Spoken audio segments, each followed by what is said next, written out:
آپ لوگوں کو میں جادو کی چند علامات بیان کروں گا کہ ہمیں کیسے پتہ چلے گا کہ اس آدمی کے اوپر جادو ہے یا اس گھر والوں کے اوپر جادو ہے. لیکن اس کا توڑ بھی بہت آسان ہے. آج ان جیلی ملوں نے اور جیلی پیروں نے بہت مشکل بنا دیا ہے. لوگوں کو ذہنی مریض بنا دیتے ہیں. کہتے ہیں کہ تمہارے ساتھ یہ ہو گیا، اب یہ ہو گیا، مرنے والے ہو، یہ ہونے والا ہے، وہ ہونے والا ہے. تو اللہ نے اس کا توڑ بھی بتایا ہے.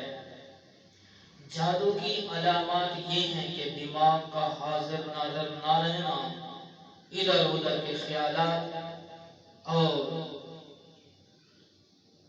دماغ اپنی حالت میں نہیں رہتا اور بندے کو پتہ ہی نہیں چلتا میں کیا کر رہا ہوں.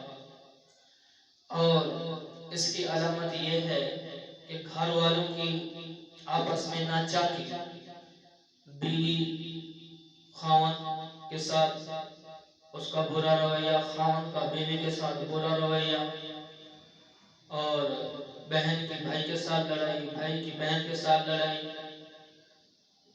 بیٹے والدین میں ناچاکیاں. یہ جادو کے اثرات ہوتے ہیں. یہ جادو کے اثرات ہوتے ہیں. اور کانوں میں سائیں سائیں آنا، آواز آنا، یہ بھی ایک جادو کا اثر ہوتا ہے. تو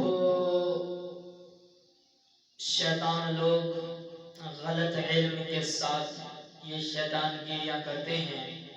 اور یاد رکھنا، جادو چلے گا اس آدمی کے اوپر جو نہ نماز پڑھتا ہو، نہ اللہ کے حکم کو مانتا ہو، نہ اللہ کی تابعداری میں لگا ہوا ہو، نہ اس کا ذکر کرتا ہو، نہ اس کے اندر کوئی سنت کا طریقہ موجود ہو. اس کے اوپر جادو جلدی اثر کرتا ہے، جلدی اثر کرتا ہے.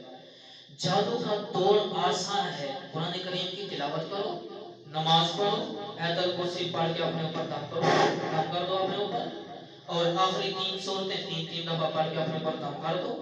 جادو آپ کے قریب سے نہیں گزرے گا. یہ کوئی مشکل بات نہیں ہے، آسان ہے. تو اس مخلوق کو دفع کرنے کے لیے یہی عمل ہے.